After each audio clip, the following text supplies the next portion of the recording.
ఈ వీడియో గనుక నచ్చితే ఖచ్చితంగా లైక్ చేయండి.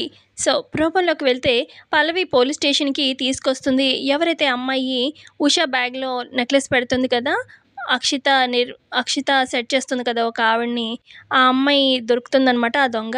ఇక ఆ దొంగని తీసుకొస్తుందనమాట పోలీస్ స్టేషన్‌కి అప్పజెప్తుంది.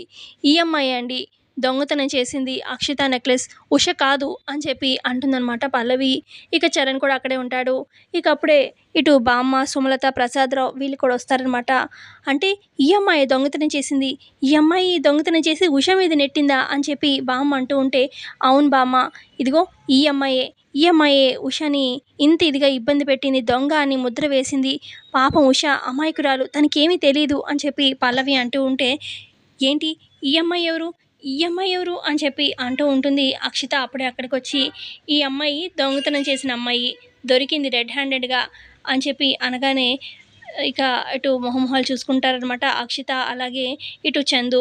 ఏంటి ఈ అమ్మాయి దొరికేసింది పల్లవికి, అలా ఎలా దొరికింది అని చెప్పి అనుకుంటూ ఉంటే, అయినా ఈ అమ్మాయి దొంగతనం చేసిందని నీ దగ్గర ఏమైనా ప్రూఫ్ ఉందా? ఏదో ఉష దొంగతనం చేయలేదు, అయిపోయింది ఈ అమ్మాయి దొంగ అని చెప్పి అంటే ఎలా? ప్రూఫ్ ఉండాలి కదా!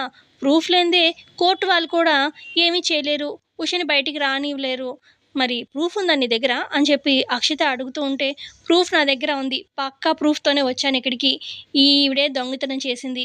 మన ఇంట్లోకొచ్చింది. కాతే నాకు అర్థం కానిది ఏంటంటే, అసలు ఈ అమ్మాయి ఉష డ్రెస్ వేసుకొని ఇంట్లోకి ఎందుకొచ్చిందా అనేదే డౌటు. అంటే ఇంట్లో వాళ్ళు ఎవరైనా సహకరించారా? లేదంటే ఉషా డ్రెస్ ఈ అమ్మాయికి ఎవరైనా ఇచ్చారా? ఇంట్లో వాళ్ళు ఎవరైనా కోఆపరేట్ చేస్తే ఇంట్లోకి రాగలిగిందా? ఎవరి హెల్ప్‌తో ఇంట్లోకొచ్చింది అనేది తెలియాల్సుంది అని చెప్పి పల్లవి అనగానే, ఇక చందు, అక్షిత మొహమొహాలు చూసుకుంటూ ఉంటారు. ఏంటి దొరికిపోతామా అన్నట్టుగా. సో, చూద్దాము. ప్రోమో అయితే ఇంట్రెస్టింగ్‌గా ఉంది. నచ్చితే లైక్ చేయండి. Thanks for watching.